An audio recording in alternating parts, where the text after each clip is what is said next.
Now, do you feel you're experiencing a Brexit bonus or a Brexit breakdown? Although the Leave vote won nearly 7 years ago, it wasn't until 2020 that the UK actually left the European Union.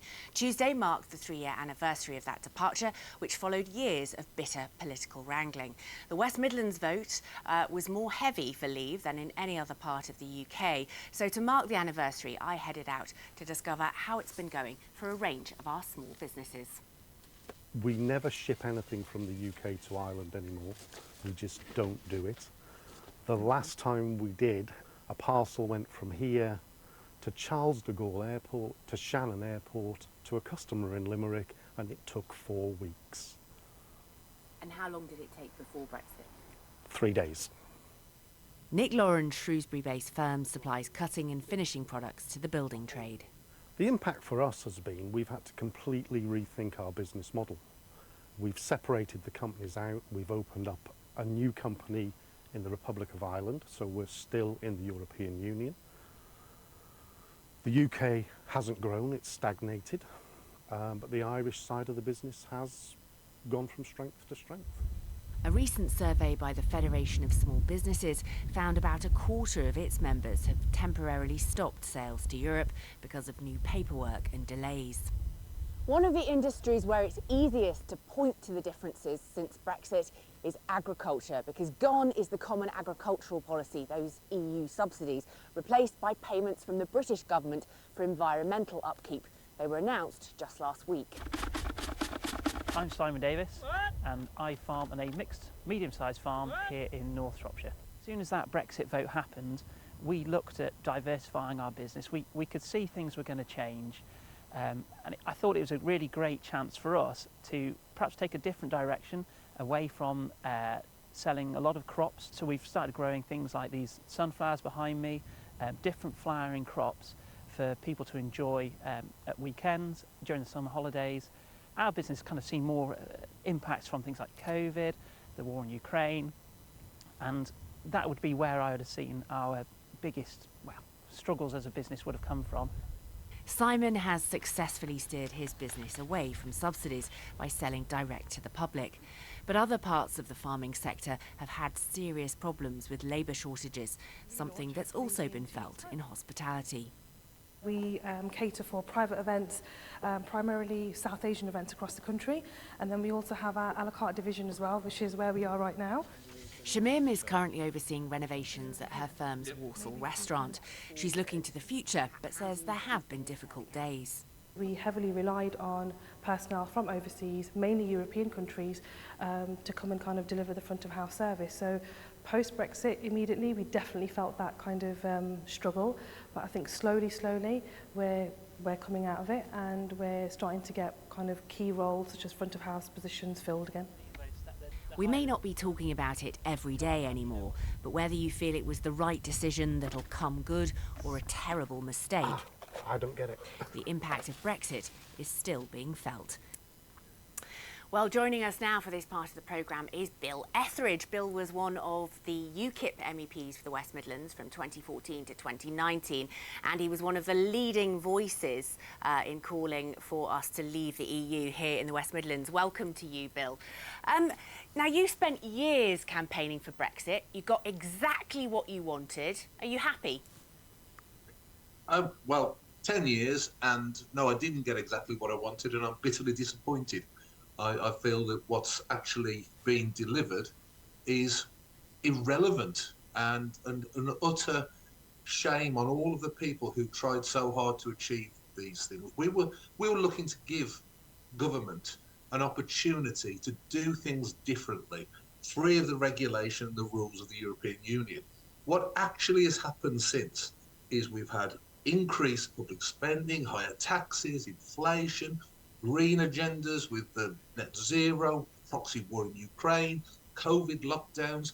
None of these things are anything to do with Brexit, but they're the policies of our politicians. So I can say, as someone who spent a massive part of my life campaigning for Brexit, that Brexit has been rendered totally irrelevant by the things that the politicians have done since. and by the fact we now seem to follow the World Economic Forum policies on everything anyway, like everyone else. So we've had no benefit whatsoever from Brexit. None. But so was it a mistake? It doesn't matter what it was. Something that now, looking back on hindsight, should, or so many of us spent so long trying to deliver this shiny prize of great opportunity to our politicians. Looking back, probably not, because they haven't used this. We made a fundamental mistake thinking they would use it, and they didn't. Is it that it hasn't been used, Bill? Because a lot of people would say we actually had a very hard Brexit. I mean, there were plenty of Leave campaigners, Nigel Farage himself, you know, in the years running up to the referendum, prominent people like Dan Hannan saying, oh, well, we could still stay in the single market and go for much softer forms of Brexit. We had a real full-on Brexit, but you're saying that wasn't enough. That's not enough. Well, I don't accept this differentiation between hard and soft Brexits. I mean, you're either in or you're out. The point of the matter is we haven't changed our policies. We haven't reduced our corporation taxes, reduced our regulation. We haven't made this a shining example of the country to invest in. We've gone the other way. So we could have done all sorts of things to make this a great place to invest. Okay. Jobs bonanza, new industrial manufacturing, got rid of all the regulations and really go for it. Instead, everything has stayed more or less the same. We are tied, broadly speaking, to almost all of the same rules when we're in the EU. It's an absolute tragedy. Right, an absolute tragedy. Harriet, I should make it clear to our audience that both of our guests were Remainers back in 2016. Harriet, an absolute tragedy. Your government has failed to seize the opportunities of Brexit.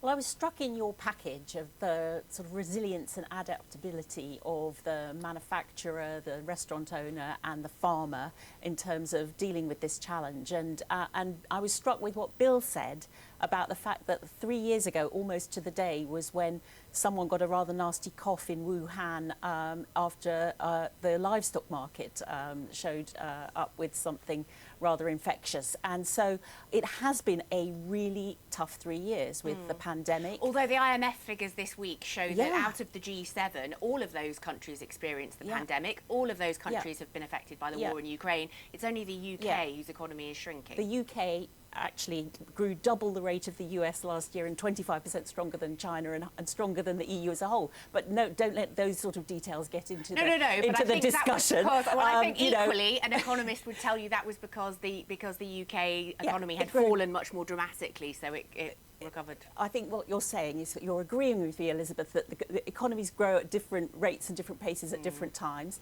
and that there has been a big impact from the coronavirus pandemic, and I think that that has clouded the ability to evaluate the impact on the economy of us leaving the sphere of influence of the European Union. And clearly there are ongoing discussions about, for example, the Northern Ireland Protocol, which still needs to be renegotiated. Pat, a fair point from Harriet there.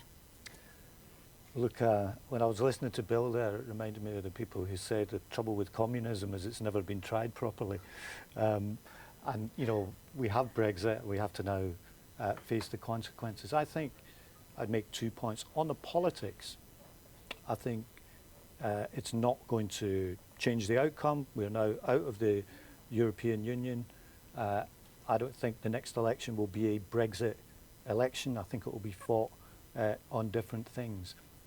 On the economics, I don't think we can get away from the adverse impact. The country is the only G7 country not to recover its pre-COVID position.